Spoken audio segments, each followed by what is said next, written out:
12ವರೆಗೆ ನನಗೆ ನಾನೇ ಫೋನ್ ಮಾಡಿದ್ದೆ. ಅವಾಗ ನಮ್ಮಪ್ಪ ಅರ್ಜೆಂಟಾಗಿ ಬರಕ್ಕೆ ಹೇಳಿ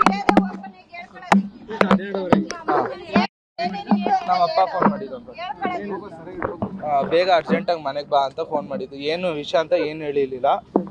ಆಮೇಲೆ ನಮ್ಮ ಅಕ್ಕಂಗೆ ಫೋನ್ ಮಾಡಿದ್ಮೇಲೆ ನನಗೆ ಗೊತ್ತಾಗಿದೆ ಈ ವಿಷಯ ಅಂತ. ಇದು ಚಾಕು ಹಾಕಿ ಸಾಯಿಸಿದ್ದಾನೆ ಅಂತ. ಇದು ನಮ್ಮ ಅಪ್ಪಂಗೂ ಮತ್ತೆ ಇವರ ಛಾಯಾ ಅಂತ ಅಕ್ರಮ ಸಂಬಂಧ ಇತ್ತು. ರೀಸೆಂಟಾಗಿ ಹೋಗಿದ್ರು. ಅದ್ರ ಮೇಲೆ ಡೌಟ್ ಬಂದು ಪೊಲೀಸ್ ಸ್ಟೇಷನ್ ಕಂಪ್ಲೇಂಟ್ ಕೊಟ್ಟಿದ್ವಿ. ಆವಾಗ ನಾನು ನಮ್ಮಮ್ಮನು ಇಲ್ಲಿಗೆ ಬಂದು ಒಂದು ಸ್ವಲ್ಪ ಕಿರಿಕ್ ಮಾಡ್ಕೊಂಡಿದ್ವಿ.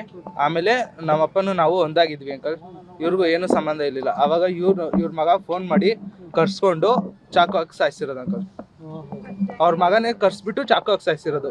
ನಮ್ಮಮ್ಮ ಬೇಕು ಅಂತ ಬಂದಿಲ್ಲ ಅಂಕಲ್. ಇಲ್ಲಿ ಗೊತ್ತಿದ್ದಿದ್ರೆ ನಾನು ಬರ್ತಾ ಇದ್ದೆ ಅಂಕಲ್.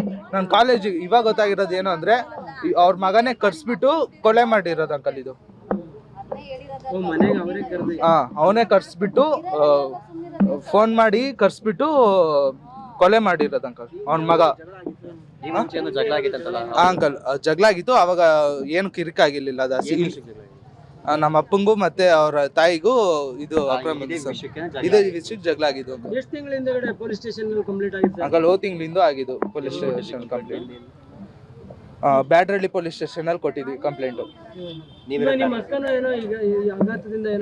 ಅಂಕಲ್ ನಮ್ಮ ಅಕ್ಕ ಈ ವಿಷಯ ಕೇಳ್ಬಿಟ್ಟು ಆಸಿಡ್ ಕೊಡ್ತಿದ್ದಾಳೆ. ನಮ್ಮ ತಾಯಿಯವ್ರ ಫ್ರೆಂಡೇ ಅವ್ರು ಕರ್ಕೊಂಡೋಗಿ ಆಸ್ಪತ್ರೆಗೆ ಸೇರಿಸಿರೋದು. ಇವಾಗ ಔಟ್ ಆಫ್ ಡೇಂಜರ್ ಅಂದಿದ್ದಾರೆ. ಈ ಒಂದು ಆಘಾತಕ್ಕೆ ಕಾರಣ ಆಗಿದೆ. ಏನ್ ಹೇಳ್ತೀಯಪ್ಪ, ಚಿಕ್ಕ ಹುಡುಗ ಇನ್ನು ಈ ಮಟ್ಟಕ್ಕೆ ಇಬ್ಬರನ್ನು ಕೊಲೆ ಇದು ಮಾಡಿದಾರಲ್ಲ, ಏನ್ ಹೇಳೋಣ ಅಂತ ಗೊತ್ತಾಗ್ತಿಲ್ಲ. ಒಂದ್ ಸ್ವಲ್ಪ ಜಗಳ ತರ ಕಾಣ್ತಾನ ಏನು? ನಾವು ಅವತ್ತು ನೋಡಿದಾಗ ಅವನೇನು ಆ ಥರ ಏನು ಇರಲಿಲ್ಲ ಅಂಕಲ್. ಒಳ್ಳೆನೇ ಅನ್ಕೊಂಡಿದ್ದೆ. ಬಟ್ ಈ ಥರ ಮಾಡ್ತಾನೆ ಅಂತ ನಿಜವಾಗ್ಲೂ ಅನ್ಕೊಂಡಿರ್ಲಿಲ್ಲ ಅಂಕಲ್. ನಿಮ್ಗೆ ಹುಡುಗನ ಪರಿಚಯ ಇತ್ತ ಮುಂಚೆ? ಇಲ್ಲ ಅಂಕಲ್, ಪರಿಚಯ ಇರಲಿಲ್ಲ. ಸರಿ, ನಿಮ್ಮ ಹೆಸರು? ದೀಕ್ಷಿತ್ ಅಂತ. ಏಜು? 18. ಈಗ ನಿಮ್ಮ ಅಮ್ಮ ಮತ್ತೆ ನಿಮ್ಮ ಮಾವ? ಯಾರು ಮಾವ ಅಂದ್ರೆ? ನಮ್ಮ ತಾಯಿಯವ್ರ ತಮ್ಮ ದೀಪು ಅಂತ. ಬರ್ತಾ ಇದ್ರೆ ಸಾಗಿ ಅಲ್ಲಿ ಹಾಸ್ಪಿಟ್ಲಲ್ಲಿ ಇಂಜೆಕ್ಷನ್ ಹಾಕ್ಕೊಂಡು ನಮ್ಮ ಅಕ್ಕಗೆ ಫೋನ್ ಮಾಡಿದ್ದಾರೆ. ಹೋಗ್ತಾ ನಿಂತ ಬಂದಿರೋದು ಅಷ್ಟೇ ಗೊತ್ತಿರೋದು. ಗಾಡಿನೂ ಮನೆ ಹತ್ರ ನಿಂತಿದೆ, ಎಲ್ಲ ಗಾಡಿನೂ ಅವ್ನು ಆಟೋ ಮಾಡ್ಕೊಂಡು ಬಂದಿರೋದು. ನಮ್ಗೆ ಈಗ 12ವರೆಗೆ ಈ ಥರ ಅಂತ ನನ್ನ ಮಗಳಿಗೆ ಫೋನ್ ಮಾಡೋದು. ಏನು ವಿಷಯ ಅಂದ್ರೆ ಹಾಸ್ಪಿಟ್ಲು ಇಲ್ಲೊಂದು ಇಲ್ಲಿ ಬಂದು ಲೊಕೇಶನ್ ಹಾಕಿದ್ರು. ಅವು ಈಗ ಬಂದಿದ್ದು ಏನಂತ ಗೊತ್ತಿಲ್ಲ. ಅದು ಏನಕ್ಕೆ ಬಂದರು, ಇವ್ರು ಯಾರೋ ಗೊತ್ತಿಲ್ಲ, ಅವ್ರು ಯಾರೋ ಗೊತ್ತಿಲ್ಲ. ಮುಂಚೆ ಬೇರೆ ಗಲಾಟೆ ಆಗಿತ್ತು ಗೊತ್ತಿಲ್ಲ ಸರ್. ನಮ್ಮ ಮಗಳು ಕೊಟ್ಟು 1 ವರ್ಷ ಆಗಿದೆ ಅಷ್ಟೇ. ಅದೇ ಮೇಡಮ್ 1 ವರ್ಷ ಆಗಿದೆ. ಅವ್ರ ಫ್ಯಾಮಿಲಿ ನಮಗೇನು ಗೊತ್ತು. ನಾನು ಮನೆಗಿದ್ದ, ನಮ್ಮ ಮನೇಲಿ ಇಬ್ಬರು ಗಂಡ ಹೆಂಡತಿ ಇಬ್ಬರು ಇದ್ದರು. ಮಗಳು 4 ತಿಂಗಳು ಬಸ್ಸರಿ ನಾವು ಮನೇಲಿ ಇಟ್ಕೊಂಡಿದ್ವಿ. ಇಳಿನೂ ಮನೇಲಿ ಇಟ್ಕೊಳ್ತೀವಿ. ಇವ್ರಿಗೆ ಇಲ್ಲಿ ಡೆತ್ ಆಗಿರೋ ನಿಮ್ಮ ಪರಿಚಯ ಇಲ್ಲ? ಡೆತ್ ಆಗಿರೋನು ನಾನು ಅಳಿಯಾನೆ, ಬೇರೆ ಯಾರು ಅಲ್ಲ. ಬೇರೆಯವ್ರು ಸಿಗ್ತಾರೆ ಅಂದರೆ ನನಗೆ ಗೊತ್ತಿಲ್ಲ. ಅದು ಅವ್ರ ವೈಯಕ್ತಿಕ ಏನಿದೆ ಗೊತ್ತಿಲ್ಲ, ಅವ್ರ ಪರ್ಸನಲ್ ಏನಿದೆ ನಮಗೆ ಗೊತ್ತಿಲ್ಲ. ಅಲ್ಲ ಸರ್, ಇನ್ನೊಂದು ನಮ್ಮ ಮನೆಗಿದ್ರು. ನಿಮ್ಮಲ್ಲೇ ಇದ್ರು? ಮನೆಗೆ ಯಾವಾಗ ಬಂದಿದ್ರು? ಇಲ್ಲ, ಬೆಳಗ್ಗೆ ಮಾಮೂಲಿ ಡ್ಯೂಟಿಗೆ ಹೋಗೋ ಹೊರಟೆ ಇರೋದು ಅಷ್ಟೇ. ನಾವು ಡ್ಯೂಟಿಗೆ ಹೊರೈತೆ ತಿಳ್ಕೊಂಡಿದ್ದು. ಇಲ್ಲ, ಹೊರಡೆ ಬಿಟ್ಟಿಲ್ಲ. ಈಗ ನೀವು ಇದ್ದಿದ್ದ ಮನೆಗೆ ಮತ್ತೆ ಇವರು ನಾವಿರೋ ಮನೆಗೆ ನಾವಿರೋ ಸಂಗೂರು ಬೇರೆ ಸರ್. ನಾವು ಸಂಗೂರು ಕಡೆ ಪೈಪ್ ಲೈನಲ್ಲಿ ಇರೋದು, ಇವರು ತಿಗಲ್ಟಪಳ್ಳಿಯಲ್ಲಿರೋದು. ಗೊತ್ತಿಲ್ಲ ಸರ್, ಏನಂತಾನೆ ಗೊತ್ತಿಲ್ಲ. ಒಟ್ಟಲ್ಲಿ ನಮ್ಗೇನು ಹೇಳಿಲ್ಲ. ಈಗ ಬಂದಮೇಲೆ ಅಕ್ಕ ಕರೆದು ಬಂದವನೇ ಅಷ್ಟೇ ಗೊತ್ತಿರೋದು. ಅಲ್ಲಿಂದ ಇವ್ರದ್ದು ಒಳಗಿಂದ ಏನಿತ್ತು, ಯಾವಾಗಿಂದ ಏನಿತ್ತು ಗೊತ್ತಿಲ್ಲ. ಈಗ ನಮ್ಗೆ ಹೊಟ್ಟೆ ಉರಿತಾರೆ. ಅಳಿನ ಕಳ್ಕೊಂಡೆಲ್ಲ ಮಗಳು ಹಿಂಗೆ ಆತಲ್ಲ, ಅದು ನಮ್ಮ ಒಂದು ಫೀಲಿಂಗಿರುತ್ತೆ. ಮಗಳು ಏನು ಮಾಡ್ತಾರೆ ಸರ್? ಅವಳು ಗಟ್ಟೆ BE ಪಾಸ್ ಆಗಿದ್ದಾಳೆ. ಇಲ್ಲಿ ಪೇಣ್ಯದಲ್ಲೇ ಫ್ಯಾಕ್ಟ್ರಿಗೆ ಹೋಗ್ತಾಳೆ ಸರ್. ಅವ್ರ ಭಾವನ ಹತ್ರನೇ ನಮಗೆ ಮದುವೆ ಮಾಡಿಕೊಟ್ಟಾಗ ಭಾವನ ಹತ್ರನೇ ಕೆಲಸ ಮಾಡ್ತಿದ್ದಿದ್ದು. ಫ್ಯಾಕ್ಟ್ರಿಯಲ್ಲೇ ಜೊತೆಲಿದ್ದೀವಿ. ಆಮೇಲೆ ಕೊನೆಗೆ ಅವ್ರವ್ರಿಗೇನಾಯಿತು, ನಾನು ಹೋಗಲ್ಲ ಮಾವ ಅಂತ ನಮ್ಮ ಮನೆಗೆ ಇರ್ತೀನಿ. ಇರಿಸ್ಕೊಂಡು ಮಗಳಿದ್ಮೇಲೆ ಅಳಿಯ ಈಚೆ ಹಾಕೋದ ಅಂತ ಇರಿಸ್ಕೊಂಡಿದ್ದು ಸರ್. ಅಲ್ಲ ಸರ್, ಈಗ ಇನ್ಸಿಡೆಂಟ್ ಆದಮೇಲೆ ಗೊತ್ತಿಲ್ಲ. ಯಮುನವ್ರ ಮಗಳೇನು ನಮಗೆ ಗೊತ್ತಿಲ್ಲ. ಯಾರು ನೋಡಿಲ್ಲ. ನಾನು ಇಲ್ಲೇ ಕೂತಿದ್ದೀನಿ ಬಂದು. ನನ್ನ ಚಪ್ಪಲಿ ಕೂಡ ಹಾಕೊಂಡಿಲ್ಲ. ಗೊತ್ತಿಲ್ಲ ಸರ್. ಅವ್ರ ಮಗನ ಕೇಳಿಲ್ಲ, ಎಲ್ಲ ಇರಬೇಕು. ಮೇಘನ ಅಂತ ಅವ್ರ ಅಣ್ಣನ ತಮ್ಮ ಇಲ್ಲೇ ಇದ್ದಾನೆ, ಅವ್ರು ಕೇಳಿ. ಅದ್ರ ಬಗ್ಗೆ ನನಗೇನು ಗೊತ್ತಿಲ್ಲ. ನಂದೇನು ಕೇಳಿದ್ರೆ ಅಷ್ಟೇ. ಬೇರೆಯವ್ರದೆಲ್ಲ ನಮ್ಗೆ ಬೇಕಾಗಿಲ್ಲ. ಬೇರೆಯವ್ರದ್ದು ನನಗೆ ಬೇಕಾಗಿಲ್ಲ. ಸುರೇಶ್ ಅಂತ. ನಮಸ್ಕಾರ. ಇವತ್ತು ಬೆಳಗ್ಗೆ ಸುಮಾರು 9:30 11:30 ಸಮಯದ ನಡುವೆ ನಮ್ಮ ಪೀಣ್ಯ ಪೊಲೀಸ್ ಠಾಣಾ ವ್ಯಾಪ್ತಿಯ HMT ಲೇಔಟ್ನಲ್ಲಿ ಒಂದು ಡಬಲ್ ಮರ್ಡರ್ ಕೇಸ್ ರಿಪೋರ್ಟ್ ಆಗಿರ್ತದೆ. ಇದರಲ್ಲಿ ಒಬ್ಬರು ಮಹಿಳೆ ಯಮುನಾ ವಯಸ್ಸು 36, ವೈಫ್ ಆಫ್ ಮಲ್ಲೇಗೌಡ ಅನ್ನೋರು, ಮತ್ತು ಅವರ ಸಹೋದರ ಸುದೀಪ್ ವಯಸ್ಸು 34 ವರ್ಷ. ಇವರಿಬ್ಬರನ್ನು ಒಂದು ಮನೆಯಲ್ಲಿ ಕೊಲೆ ಮಾಡಲಾಗಿರ್ತದೆ. ಸೊ ಇದು ಕೊಲೆ ಆಗಿರ್ತಕ್ಕಂಥ ಮನೆ ಛಾಯಾ ವೈಫ್ ಆಫ್ ಉಮೇಶ್ ಎನ್ನುವರಿಗೆ ಸೇರಿರುವುದಾಗಿರ್ತದೆ. ಸೊ ಇದರ ಹಿನ್ನೆಲೆ ನಮಗೆ ದೂರುದಾರರು ನೀಡಿರುವ ದೂರಿನಂತೆ ಈ ಮಲ್ಲೇಗೌಡ ಅಂದ್ರೆ ಮೃತ ಯಮುನಾ ಅವರ ಹಸ್ಬೆಂಡ್ ಆದಂತಹ ಮಲ್ಲೇಗೌಡ,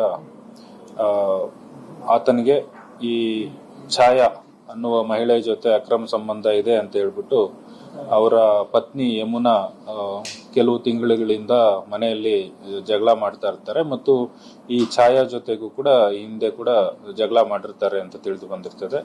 ಸೊ ನಂತರ ಅವರು ರಾಜಿ ಆಗಿರ್ತಾರೆ. ಆದ್ರೆ ಇತ್ತೀಚೆಗೆ ಮತ್ತೆ ಯಮುನಾ ಮತ್ತು ಛಾಯಾ ಅವರ ನಡುವೆ ಜಗಳ ಆಗ್ತಾ ಇರ್ತದೆ.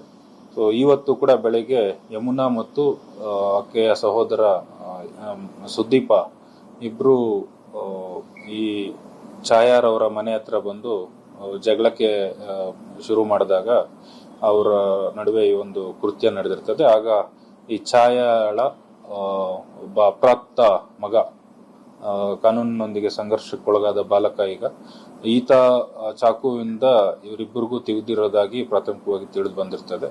ಸೊ ಈ ಹಿನ್ನೆಲೆಯಲ್ಲಿ ಪ್ರಕರಣ ದಾಖಲಾಗಿದೆ, ತನಿಖೆ ಮುಂದೆ ಮಾಡಲಾಗ್ತದೆ.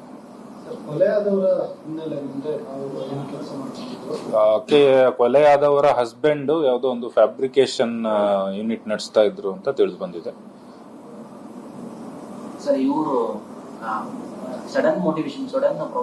ಅದು ಈಗ ತನಿಖೆಯಿಂದ ತಿಳಿದು ಬರ್ಬೇಕಾಗಿದೆ ಎಕ್ಸಾಕ್ಟ್ ಆಗಿ ಹೇಗಾಯ್ತು ಅಂತ.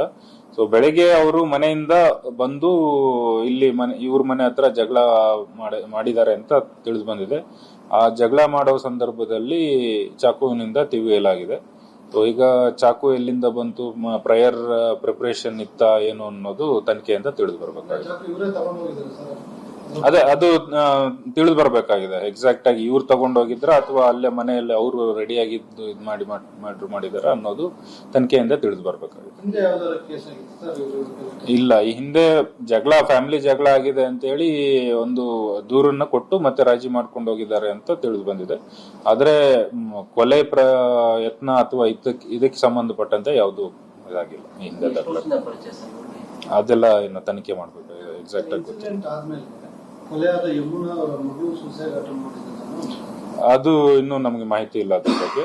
ಅದನ್ನು ಕೂಡ ನಾವು ತನಿಖೆ ಮಾಡ್ತೀವಿ.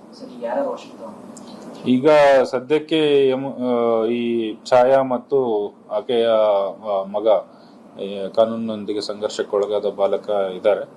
ಆಕೆಯ ಪತಿ ಕೂಡ ಇದ್ದಾರೆ. ಬಟ್ ಅವ್ರದ್ದೇನ್ ರೋಲ್ ಅನ್ನೋದು ನಾವು ತನಿಖೆಯಲ್ಲಿ ಕಂಡು ಬಂದ್ರೆ ಅವ್ರನ್ನು ಕೂಡ ಅರೆಸ್ಟ್ ಮಾಡ್ತೀವಿ. ಇದರಲ್ಲಿ ಮಲ್ಲೇಗೌಡ ವಿಕ್ಟಿಮ್ದು ಹಸ್ಬೆಂಡ್. ಅದು ಗೊತ್ತಿಲ್ಲ. ಈ ಘಟನೆ ನಡೆಯೋ ಟೈಮಲ್ಲಿ ಇವರಿಬ್ಬರೇ ಬಂದಿರೋದು ಅಂತ ಗೊತ್ತಾಗಿದೆ. ಇವರಿಬ್ರು ಬಂದಿದ್ರು ಅಂತ. ಮಲ್ಲೇಗೌಡ ಅಲ್ಲಿಗೆ ಬಂದಿರೋದು ಇವತ್ತು ಬೆಳಿಗ್ಗೆ ಇನ್ನೂ ನಮ್ಗೆ ಮಾಹಿತಿ ಇಲ್ಲ. ಅದನ್ನ ತನಿಖೆ ಮಾಡ್ಬೇಕಾಗಿದೆ ಎಕ್ಸಾಕ್ಟ್ ಆಗಿ. ಇನ್ನೂ ನಮ್ಗೆ ಅದ್ರ ಬಗ್ಗೆ ಗೊತ್ತಿಲ್ಲ. ದೂರಿನಲ್ಲೂ ಅದ್ರ ಬಗ್ಗೆ ಇನ್ನು ಆಟೋ ಓಡಿಸ್ತಾನೆ ಅಂತ ಹೇಳ್ತಾ ಇದ್ದಾರೆ. ಅದನ್ನು ಕೂಡ ನಾವು ವೆರಿಫೈ ಮಾಡ್ಬೇಕಾಗತ್ತೆ. ಸುದೀಪ್, ಯಮುನಾ ಇವರೆಲ್ಲ ಬೆಂಗಳೂರಿನ ನಿವಾಸಿಗಳೇ. ಈ ಯಮುನಾ ಮತ್ತು ಆಕೆಯ ಪತಿ ತಿಗಳರಪಾಳ್ಯ ಮೇನ್ ರೋಡ್ ಅವರು ಅಂತ, ಅಲ್ಲಿ ವಾಸ ಮಾಡೋರು ಅಂತ ತಿಳಿದು ಬಂದಿದೆ.